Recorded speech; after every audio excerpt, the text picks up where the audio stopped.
Tómas, það var kannski við hæfi að þú myndir segja okkur svona aðeins frá þér, velkomin til Suðurnesja, það ekkert svo langt síðan þú komst til HS Orku. Nei, takk fyrir það, það er rétt, ég byrjaði bara áramótin.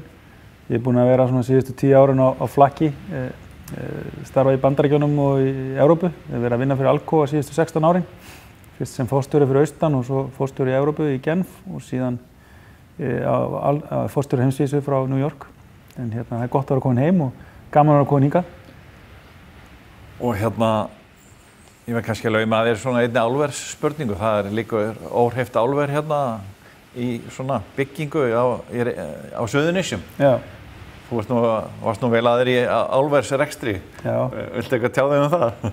Ég svo sem ekkert, ég held að það líki óhreyft segir sig sjálft og það er ástæða fyrir því. Það er síðustu, 15 árin byggðist upp mikill iðnaður í Kína sem hefur í raun og veru skaðað iðnaðinn út allstaðar á heimsvísu, mjög mikið.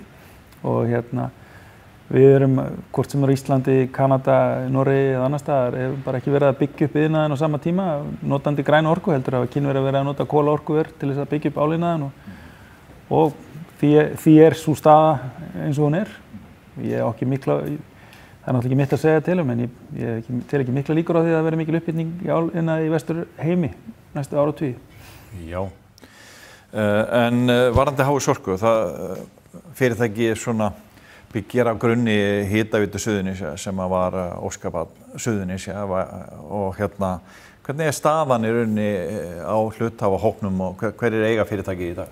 Já, við eigum öll, meira og minna, því að núna er helmingurinn að eigu lífeyrissjóðanna, íslensku lífeyrissjóðanna, sem saman stofnuðu félagið Jarðvarma sem á 50% hlut og hinn helmingurinn í eigu bresk sjóð sem heitir Ankala og það eru líka sjóður sem byggir á lífeyrissjóðum, breskum lífeyrissjóðum.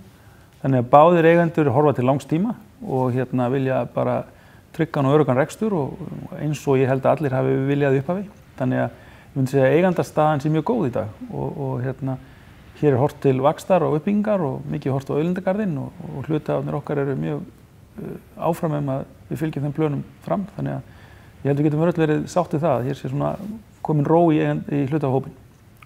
Þannig að það er ekkert nein kúvending í stefnu fyrirtækisins hvað var það rekstur til framtíðar heldur bara kannski meira sem snýr í rauninni að svæðinu? Já, ég myndi segja að það er kannski meiri fókus á bara frekari uppbyggingu hér á svæðinu. Það er gaman að segja frá því að auðlindagarðurinn hér sem að þó við séum bara 68 hjá Hitaveitu hjá HS Orku þá eru 1500 störf í auðlindagarðinum beint tengd okkur í fyrirtækjum sem eru bókstaflega tengd okkur og það eru allt saman fyrirtæki sem hafa verið að vaxa og vilja vaxa áfram og þetta er í raun og veru verður okkar fókus að halda áfram að vaxa með þessum fyrirtækjum. Við höfum nokkur verkefni á Suðurnesjum í okkar núverandi virkjunum sem við getum farið í á næstu árum og það munum við gera, það verður okkar svona helsta áhersla. Auðlindagarðurinn getur við sagt varð eiginlega svona til á ótrúlegan hátt með vexti Hitaveitunar og HS Orku. Þannig að þið sjáið áframhaldandi mikla vaxta möguleika og þróun í auðlindagarðinu. Já, tvímælalaust. Það sjáum við sem svona okkar undirstaða öllum vexti hjá okkur. Við erum að reyna að laða að ný fyrirtæki inn í auðlindagarðin. Við höfum áhuga á að stækka núverandi virkjanir okkar og sjáum líka að fyrirtækin sem í garðinum eru áhuga sem að vaxa frekar. Og það eru fyrirtæki í fiskeldi og í garðyrkju og ýmsu öðru, ekki bara tengt einhverjum iðnaði, þetta er nýsköpun og svo framvegis. Þannig að það er allt saman mjög jákvætt og við höfum lagt svona meiri áherslu á að laða að ný fyrirtæki og höfum styrkt okkur hvað það varðar, bætt við fólki í þau störf. Þannig að við vonumst til þess að sjá á næstu árum einhverja frekar uppbygging í auðlindagarðinum.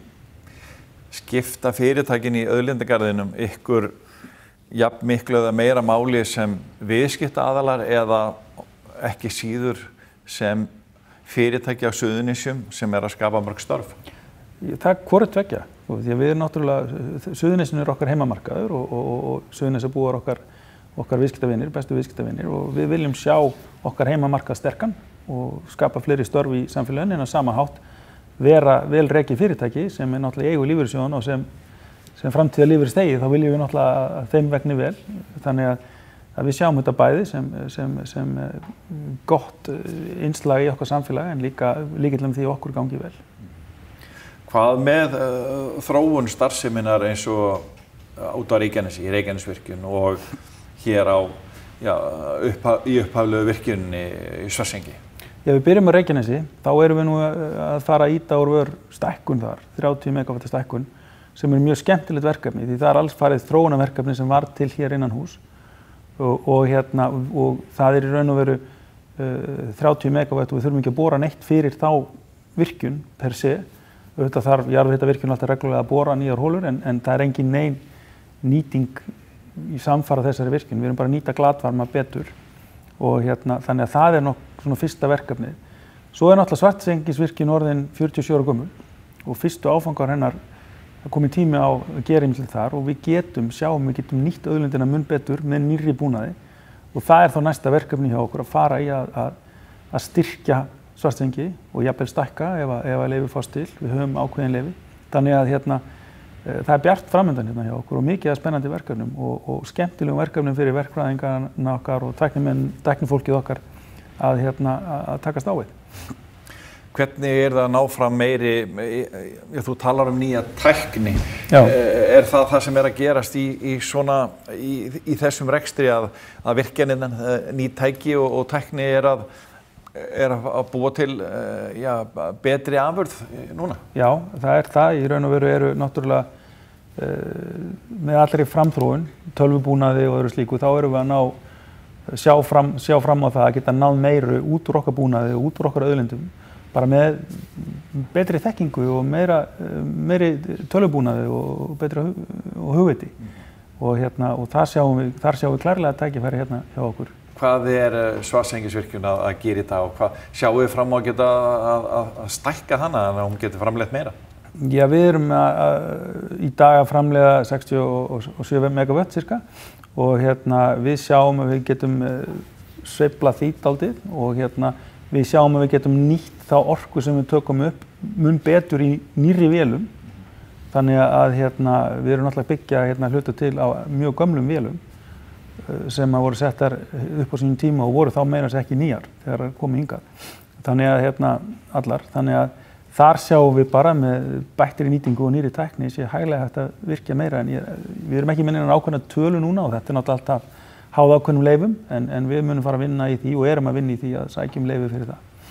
Og er þetta sem er að gerast núna á næstunni, næstu mánuðum, árum? Kannski ekki næstu mánuðum hér í Svartsengi, næstu árum klárlega innan 3-5 ára værum við vonandi búin að því að komast eitthvað áfram með það en á næstu mánuðum hér á Reykjanesi. Við erum bara þegar búin að panta túrbínu og erum að fara í ídúrvör útboðum og öðru slíku. En nú er það að framleiða orku sem að fer inn á landsneti, er það ekki? Já. Jú. Hvernig er það að koma út hjá ykkur? Það gengur bara mjög vel sko. Það er náttúrulega, við höfum viðskiptavini út all land sko og það tengingin við landsneti er býsna góð. Þetta hefur verið talað aðra línu, Suðurnesja línu og ég held að það er bara svæðinu til bóta og myndi auka rekstraröryggi og afhendingaröryggi allra og er ekkert endilega háð einhverju stóru uppbyggingu en þetta hefur bara nýst vel í okkar tilfelli. Komið þið eitthvað að þessum málum varðandi Suðurnesja línu 2? Ekki nema bara það, við erum að framleiða orku og við þurfum að selja hana og hún þarf að komast í það. Þannig að þið hljótið að telja það að vera mikilvægt að hún verði sett upp, eða ekki? Jú, hún er það og líka ef fólk hugsar bara jarðhræringarnar sem átt sér stað, þá hefur í byrjun árs, það hefur sett afhendingu öryggi og öryggi mannvirkja hér í annað samhengi. Við erum náttúrulega á ungu landi og mjög virku landi og þó við fögnum ákveðin hátt jarðhræringunum því það þýðir það að það er ennþá að koma varmi inn í okkar auðlind, þá er það líka, þurfum við líka að hugsa öryggið og að því leyti væri gott að í einhverju formi yrði Suðurnesja lína eld. Hafa þessi jarðskjálftar haft eitthvað, þið hefur þurft að kíkja á ykkar öryggismál, jarðskjálfta hérna bara nokkra kílómetrar frá? Já, við sitjum hér á 750 ára gamlu hrauni, þannig að það er vissulega landið ungt en við fundum verulega fyrir því, sko, bara starfandi hérna, En auðlindin sjálf fann ekkert fyrir því og virkjanirnar gengur vel. Þannig að auðvitað all mannvirki hönnuð með þá staðsetningu sem við erum og með þá jarðskjálfta sem geta komið. Þannig að það má segja að það hefur bara verið gott að sjá það, að þetta þolir þetta allt saman vel. En við þurftum að fara yfir alls konar viðbragðsáætlanir og gera kannski nýjar í einhverjum tilfellum, en vonandi þetta nú samt sem afstæðið í bili. Gæti þetta svæði hérna, þessi starfsemi ykkar hérna, verið jafnvel í einhverju hættu ef það kemur stór skjálfti? Það náttúrulega kannski ekki í skjálfta, ekki í jarðskjálfta. Við teljum að þeir skjálftar sem við höfum fengið núna séu nú með þeim stærstu sem munu koma hérna og það þoldi það vel. Og hérna í dag í raun og veru erum við nokkur rólegir því. Maður veit aldrei ef að gerist hraungos hérna, það er óþarfi að vera að fara eitthvað að spekulera það. En vissulega erum við á virku svæði og hér hefur verið hugsað fyrir því alla tíð. Já, Auðlindagarðurinn gríðarlega skemmtilegt dæmi og eins og þú segir skapar gríðarlega mörg störfana. Sjáu þið nýjar hugmyndir þar? Minni fyrirtæki eða stærri fyrirtæki eða millistóri eða hvaða einhverju sérstakar áherslur í því eða bara almennt að laða að fyrirtæki inn í þetta? Já, sko, almennt sjáum við mikinn aukinn áhuga á Auðlindagarðinum og við erum náttúrulega með erlenda hluthafa, Angala, sem eru með sitt net og hafa náð að svona vekja athygli á Auðlindagarðinum með í sínu neti, þannig að þar koma alls konar fyrirspurnir. Við sjáum að fyrirtæki eins og í þörungarækt hafa áhuga að vaxa hérna með okkur. Við erum náttúrulega með marga auðlindastrauma sem hægt að nýta. Við sjáum líka að gróðurhúsa áhrifur og garðyrkjubændur, innlendir sem erlendir, hafa áhuga á þessu. Og það er bylting í raun og veru í gróðurhúsa framþróun núna sem að við höfum séð góða tengingu við, þannig að svo erum við með koltvísýring hér sem hreinn miðað við það sem kemur úr öðrum jarðhitavirkjunum og auðvelt að hreinsa og erum með hreinslustöð hér sem við viljum keyra og hugsanlega nýta betur af því að auðvitað þó að koltvísýringur sé valdi umhverfisáhrifum þá þetta líka ákveðin auðlind fyrir okkur sem og við Íslendingar notum magna koltvísýringi á hverju ári og við getum framleitt allt fyrir innanlandsmarkað mjög auðveldlega hér. Þannig að það er alls konar tækifæri tengt þessu. Svo mikið talað vetnisvæðingu, ekki bara hér á Íslandi heldur sérstaklega í Evrópu og það er mikill áhugi á því í tengslum við Auðlindagarðinn. Þannig að við sjáum mörg tækifæri sem eru kannski ekki beinlínis eins og þau sömu og hafa verið hingað til að breikka Auðlindagarðinn, en líka tækifæri til að bæta við eins og við erum náttúrulega með þennan volgasjó frá virkjununum sem að hægt að nýta og svo erum við náttúrulega með bæði mikið heit og köldu vatni og varma og við sjáum að það er mikil eftirspurn eftir slíku en svo er spurning hvað verður úr því, við ætlum bara að leggja mikla áherslu á að reyna að ýta verkefnunum lengra. Þannig að þið eruð að selja Auðlindagarðinn, þið eruð að markaðssetja hann á. Við erum að markaðssetja hann erlendis á fullu og innlendis líka.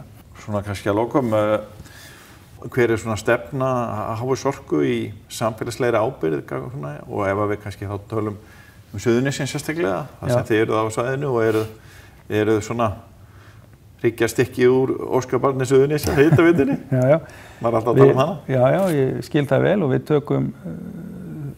tökum þeirra ábyrgð fagnandi og viljum vera virkir þáttakendur í samfélaginu og þeim verkefnum sem hér eru sett á oddinn, þannig að ég held að við séum bara að sjá okkur halda áfram þeirri vegferð og styrkja ef eitthvað er. Þannig að frá síðustu áramótum ertu búin að vera hérna í Grindavík á skemmtilegum stað. Já. Þannig að hefur eitthvað komið þér á óvart svona í starfinu? Já, veistu það er náttúrulega frábært starfsfólk og samstarfsfólk og gífurleg þekking hér á nýtingu auðlindarinnar og allir þeim tækjabúnaði sem hér kemur. Hér er nýttur og svo finnst mér svæðið alveg einstakt. Ég sem Reykvíkingur var ekki búinn að ganga jafn mikið fólkvanginn og fjöll hér og bara náttúran hér og náttúrufegurinn alveg einstök. Og svo hefur verið afskaplega gaman að kynnast þessum fyrirtækjum í Auðlindagarðinum og sjá hvað er að gerast þar og það hefur alveg opnast fyrir mér heimur tækifæra í tengslum við það. Þannig ég held að sko framtíðin sem er björt fyrir Suðurnesin, nýta auðlindina í atvinnuuppbyggingu og tækifærunum í mörg. Núna eru atvinnumálin náttúrulega í brennitepli í ljósi stöðunar vegna COVID, mikið atvinnuleysi, þannig að það skiptir mjög miklu máli að ef það verður að búa til fleiri störf hérna í samfélaginu. Já, ég skil það og það er náttúrulega kannski ekki okkar hlutverk beint að búa til störf. Við erum að höldum utan fjármun okkar hluthafa en það er bara mjög skemmtileg auka búgrein. Styðjið undir það að verði til. Já, og hér verða til tækifæri og verða fjárfestingar og fyrirtækin í auðlindagarðinum þau fjárfesta, byggja sína aðstöðu og eru þá komin til lengri tíma og því fylgir uppbygging og þjónusta og við tölum það að þessum 68 störfum hafi fylgt 1500 störf nú þegar fyrir COVID kannski, því að eitthvað kannski dreigir saman í náttúrulega augljóslega í ferðaþjónustunni en við horfum björt fram veginn og við teljum að þetta fá miklu stærri margfaldar á þessa starfsemi okkar. Í auðlindagarðinum náttúrulega eitt þekktasta fyrirtæki á Íslandi, Bláa lónið. Já, við getum öll verið stolt af því. Sem var til svona óvæntan hátt fyrir mörgum árum síðan. Já, hérna úr þessu, það er rétt og er orðið alveg frábært fyrirtæki á heimsvísu og þekkt út allan heim. Þannig að það eru bara eitt frábært dæmi það hvernig. Þannig að möguleikarnir eru miklir. Já, gífurlega miklir. Og þú ert bjartsýnn svona á áframhaldið og ánægður eftir að hafa, ánægður með stöðuna? Já, mjög ánægður. Starfsemin gengur vel. Við höfum farið vel í gegnum þetta sérstaka ár. Það hefur þrátt fyrir COVID og jarðhræringar og annað, það hefur þetta verið heldur besta ár félagsins frá upphafi. Þannig að við erum bara frekar bjartsýn og horfum bjartsýn fram veginn.